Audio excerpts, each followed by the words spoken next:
Hello there. Happy Monday. We are back for another episode of this podcast. For those who are on YouTube, yes, I finally shaved the playoff beard a little too late. For those that probably think I look a little tan, yes, I've been going to our pool here in the community the last 2 days.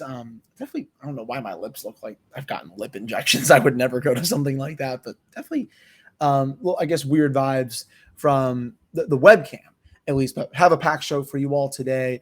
Going to get into some players from Wilkes Barre and who I think, could be the next young wave to really make an impact on this team next year. Plus, we're going to get to Jason Zucker's season review and what I expect the team to do with him in the offseason. Will he be back? Will he be traded? What should the team do? And a couple other tidbits for you all as well. That's all coming up right after this drop. You're Locked On Penguins, your daily podcast on the Pittsburgh Penguins, part of the Locked On Podcast Network, your team every day.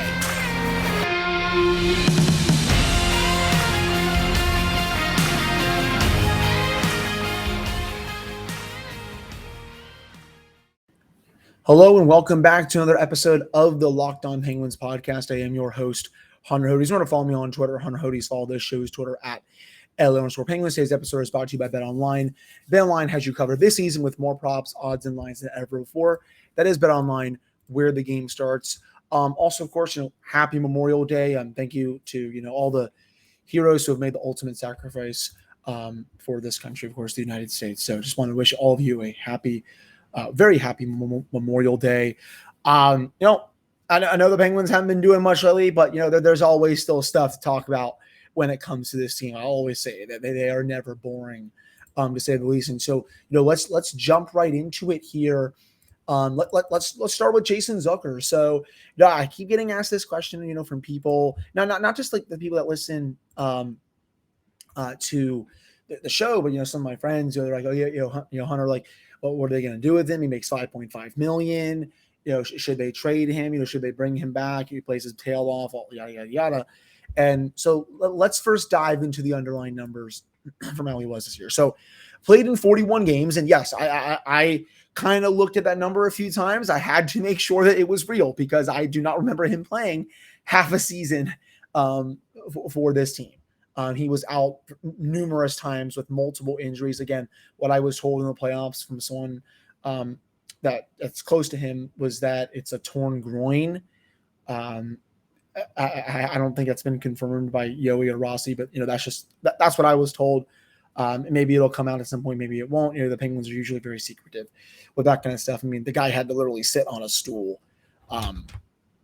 during games. And for those that maybe that are a bit weird that they're not seeing my glasses for the YouTube page, if I put them on here, yeah, they got even more crooked. So my beautiful puppy over here decided to not only step on them, but they also almost crumbled them. And my girlfriend was able to get them as straight as they can be. But again, if I put them on, I look like a dork here. So I'm not really going to wear them for this. But getting back to Zucker here. So at even strength, when he was on ice, the Penguins had 50.6 of the shot attempts.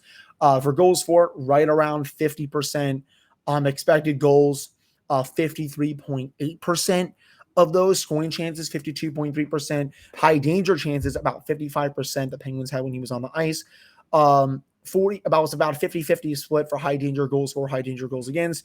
And then he shot this season 7.84, which is right around where he's been the last couple of years with the Penguins. On ice save percentage for him was .909. Last year was only .895. So for the regular season, he put up good numbers. Again, he's always had pretty strong underlying numbers. You go back to the last couple of seasons he's been with the Penguins. He came over from Minnesota during the 2019-20 season, had 54% of the shot attempts when he was on the ice.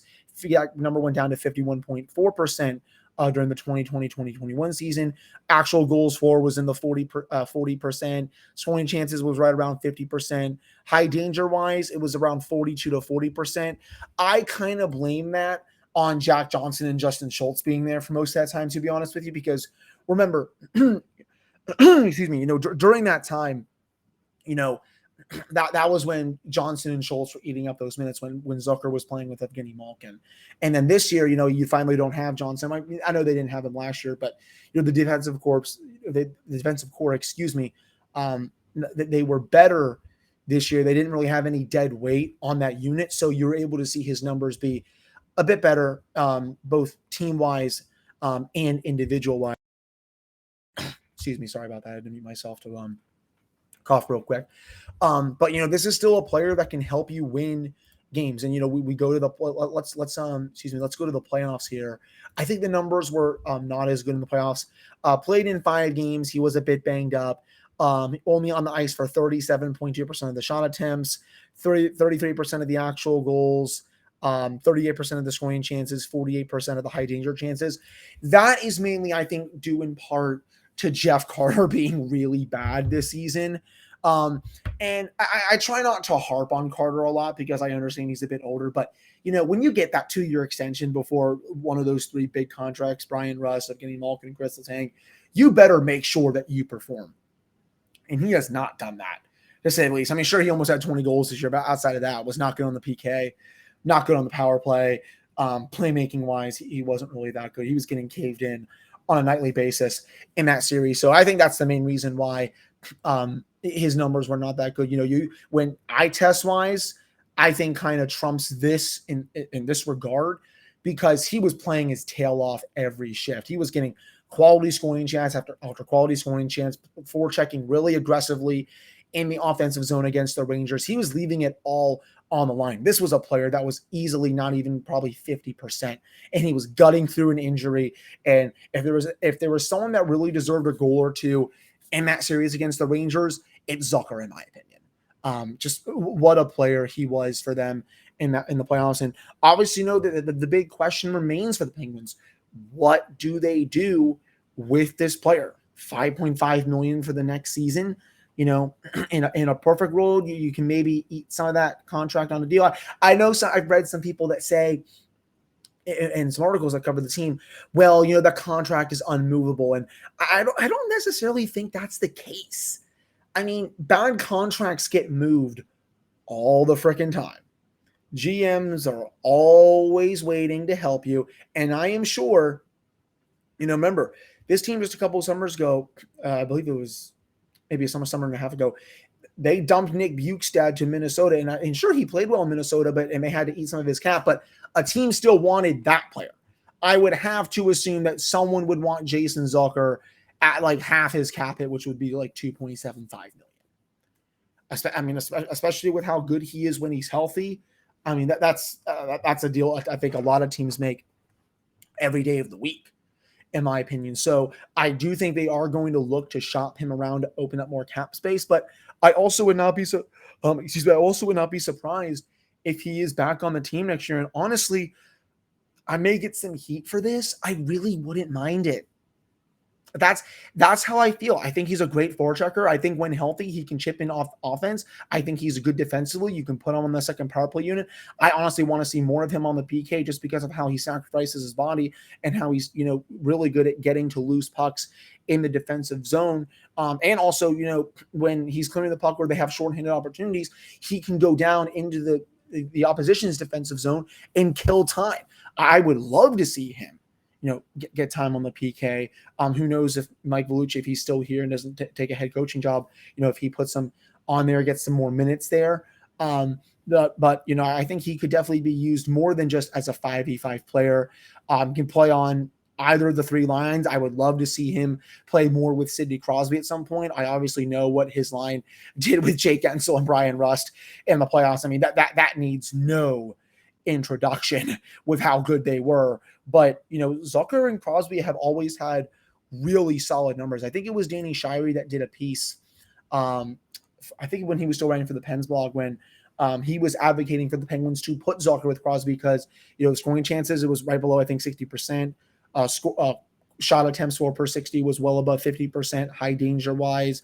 Expected goals. They are 2 players that feed off each other. And if you do see that Gensel, Crosby, Russ line struggle next season, I don't think Mike Sullivan would hesitate putting Jason Zucker up there. So again, I could see it going either way. I do think See, it's tough. What I think they should do, I think they should create cap space in other ways. I still am a believer in this player. Now, will I be upset if he does get dealt? No, I will not be, because I will understand the rationale behind it. You're clearing some cap space. It's you're getting a draft pick or a prospect or maybe even an NHL player back that can help you win now. And Zucker is getting a fresh start that he potentially needs, just because he's been so banged up ever since he got to Pittsburgh. If it were up to me, I would keep him though, and I would look to move other players, such as a Brian Dumoulin, such as a Jeff Carter, if you can do that, even though he still has 2 full years left on his deal. Maybe you look to move McGinn, though I would maybe give him another chance, just because he was not the same player coming off of his injury this past season. Kasperi Kapanen, if he doesn't come back, that's potentially $3 million off the books right there. Again, I already said Brian Dumoulin. So, there's ways for this team to create cap space, even if Jason Zucker stays. And again, I'm leaning towards Zucker staying, but for those that want him, that want to trade him for the cap space, I understand that thinking to a T. I see both sides to this, at least in my opinion. But again, I would love to see him maybe with Sid next year. Would love to see him with Gino, especially too. I didn't think we got enough of that when he came back in the playoffs. They kind of just stuck him down with Jeff Carter and basically, I think, let him rot down there. Coming out of the next segment, we're going to get to some of that potential next young wave for the Penguins going into next season if they decide not to go out into free agency and be aggressive. Before I get to that, though, our partners at BetOnline continue to be the #1 source for all of your betting needs and sports info. You can find all the latest odds, news, and sports developments, including this year's basketball playoffs, Major League Baseball scores, fights, and even next season's NFL futures. BetOnline is your continued source for all of your sports wagering information, from live betting to playoffs, esports, and more. You can head to the website today or use your phone to learn more about the trends in action. That is BetOnline, where the game starts. All right, I'm back here on this episode of the Locked On Penguins podcast. I am your host, Hunter Hodes. Remember to follow me on Twitter at Hunter Hodes. Follow the show's Twitter at LO_Penguins. And of course, right as I come back from the segment, looks like Adam Fox has scored for the Rangers to make it 1-0. I'm recording this right now. Maybe this turns out to be bad. I would kind of be stunned if the Hurricanes win this game. Their special teams, the Carolinas, have been absolutely dreadful in this series. This is just, Antti Raanta has not been good. I'm not going to say it's Louis Domingue level, but he has not been good, to say the least. But now I've been getting this asked a lot too by both listeners and some people, some friends. Who's the next Connor Sherry? Who's the next Brian Rust? The next Tom Kuhnhackl? Next Jake Gensel to come up? Who are the players that are going to make a difference next season from Wilkes Barre? And there are a few players down here who I think are itching to get up. And Alex Nylander had 22 goals and 42 points in 67 games. I gotta think he's going to have a shot going into training camp to have a roster spot. He was a different player ever since they traded Sam Lafferty to Chicago for Nylander. They took a chance on him, put him down in Wilkes-Barre, and he ended up leading a tied for the team lead in points.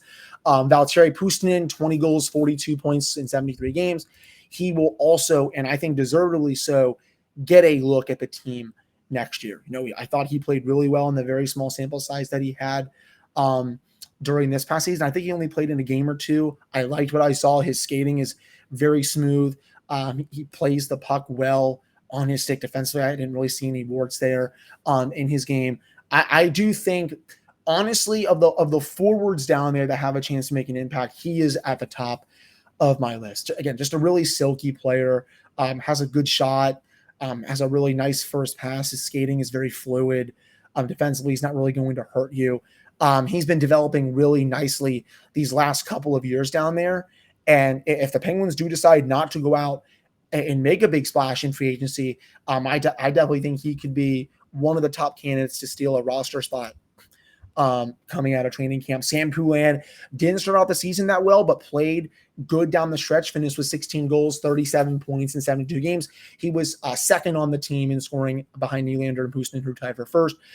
Felix Robert had 16 goals and 34 points. I don't really think he's going to get that much of a look next year. Had a good year in Wilkes Barre, but there's still plenty of players that I think are above him. Michael Chaput, 12 goals, 33 points, but POJ. Outside of Puutstinen, I think he has the best shot of actually making the NHL roster next year. It all comes down to, can Ron Hextall make a move for one of these defensemen on the left side? He said it during his end of the season press conference. It takes two to tango. That's the big thing. It sounds like he's open to making a move if it makes sense for the Penguins, but how, can you find a team that's willing to take that Dumoulin's contract on? And, what do you think is fair value for someone like that, or a Marcus Pettersson or a Mike Matheson? I wouldn't trade either of those two. I thought Pettersson and Matheson had really good seasons. Matheson just had a really unlucky series against the Rangers where every puck was going in off his skate. And it also doesn't help matters that he's playing on the top pairing with Chris Letang because Dumoulin is out with that MCL injury. But I do think it has to be Dumoulin that is the odd man out. And, you can maybe slide up another player to play with Chris Letang.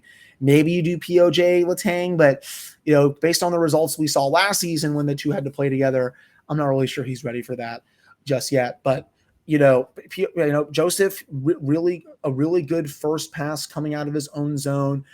He's a zone entry machine from what I watched down in Wilkes Barre. I thought he was ready to play with the Penguins last year. In my opinion, I did not like the idea, or I did not like the move where he got sent down, but I understood it just because of how crowded the blue line is. He needs to have the kind of training camp and preseason where the Penguins have no choice but to keep him on the main roster. Similar to what happened with John Marino, remember? The kid comes in, no one really knows who he is that much. Like, you got him from Edmonton for like a 6th or 7th round pick. Maybe he plays well in Wilkes-Barre, you take a flyer on him, whatever. Comes in, absolutely destroys the competition in training camp and the preseason. Penguins end up moving Eric Goodbranson out to Anaheim to make room for him. So if there is not a trade at that point, maybe POJ, does make the Penguins think twice to put him in the lineup because, when Rutherford, spoke about Marino at the time when he was here, he even said, he left us no choice but to make this move because of how he played in training camp and the preseason. So POJ is definitely a player that I am looking at a lot going into next season. It's now or never, I think, for him. He had a good year with Wilkes-Barre, averaged about 0.5 point per game with them. This needs to be his time to really come up. Philip Hollander, 14 goals, 28 points in 61 games. Came up a little bit at times this year. I'm still not really sure what the team has in him. I mean, I know he has talent, but, is he anything more than just a third or probably a fourth liner for the Penguins? I think that's the big question. And then Drew O'Connor, someone that, took the Penguins by storm at the beginning of the season, finished with 32 points in 33 games, was about a point per game player. 12 of those were goals. Remember, he had almost, I think, like 5 goals at the Penguins when he was up here. Was looking like a sure bet to be in the bottom 6 for the entire season. Then has that really bad injury where he's out for a while, is sent down to Wilkes-Barre, rediscovers some of that magic again, but, was still never really brought up until the playoffs. He had a couple of strong games, hit the post, I think, in one of the playoff games against the Rangers. Forward-wise, he is definitely one of the top players that I think can make an impact on this team. So, again, it's definitely, it's definitely O'Connor, Terry Puutstinen, Pulan if he has a good camp, Alex Nylander if he starts to put it all together some more, POJ, Hollander. Otherwise, I don't really think there's too much here that can make an impact. Next season, I would like to see more from their goaltending prospect that they signed last year. I believe it was not Blomqvist. I'm trying to find. No, it was not DiOrio. I believe it was Lindgren. No, excuse me. No, not Lindgren. I almost thought of Ryan Lindgren for a second. Philip Lindbergh. He only got to play in 7 games this year due to just a bunch of injuries. This was a player that was really good coming out of college. Just a really smooth goaltender. I want to see what he can do for a full season with Wilkes Barre. I don't think he's going to be the backup in Pittsburgh or anything like that. But That wraps up this segment for what just the big youth movement that could be coming for the Penguins next season if they don't really want to go out and spend money in free agency to fill their holes. Just because I know their prospect pool is not that good, but I do think there are players down here that are there and that they're ready to come up and contribute right now. So still a little more to get to for this episode coming up in the final segment, including a big day in Penguins history on this Monday. So stick around for that coming up right after this. All right, we're back here on this episode of the Locked On Penguins podcast. I am your host, Hunter Hodes. Remember to follow me on Twitter at Hunter Hodes. Follow this show's Twitter at LO_Penguins. So, wow. And now I checked Twitter, and they're now down 2-0. Yeah, I think Carolina's done. This is now looking good. This is now 2 power play goals that they have given up. This is I don't usually tweet on the show, but I am going to do this here. But to this day in Penguins history, Bonino, game 1 against the Sharks, a 3-2 final to go up 1-0 in the Stanley Cup final. Just an incredible game. The Penguins had that game for a while, especially going in to the third period. The Sharks were able to claw back, credit to them, and then Bonino with the goal heard around the world, and the Penguins were able to hold on to win that one, take a 1-0 series lead before Connor Sherry had his magic. Bonino just took the whole Penguins fandom by storm during that run. The Hagelin, Bonino, Kessel line was a chef's kiss, to say the least. It was so much fun to watch. And, this was a player that really didn't do anything during the 2016 regular season. Barely even had over double-digit goals. Started to play a bit better down the stretch, but I think for a long time, a lot of us were like, okay, what's going on here? And then the playoffs come and he just transforms into like a prime Sidney Crosby almost, and he's just producing goal after goal, assist after assist, just a completely different player. And then does it again in 2017. I still kind of miss him a little bit to this day just because of how good he was in those 2 runs. But what a goal that was. And I remember when Chris Letang just absolutely bodied Brent Burns in the corner there, which before that pass, Burns didn't really have his stick at the time, but Letang is able to have the puck, somehow get the pass around his skate, and then poor Paul Martin, former Penguin, could not get to it, and then Bonino's able to bury that. Always a fun moment and a great historic moment in the Penguins franchise history. That team was just so much fun in general. In terms of how much hockey, obviously, I've watched in my lifetime, that's probably the best Penguins team I've ever seen, and probably the best Penguins team I'll ever see for at least for a long time, to say the least. So that'll do it for this episode of the Locked On Penguins podcast. A little bit on the shorter end today, but still a solid 23 to 24 minutes. I'll be back with another episode on Tuesday. We're going to continue our season reviews, plus some other topics I've been planning for a little bit. So again, thank you all so much for listening, and I will talk to you all on Tuesday.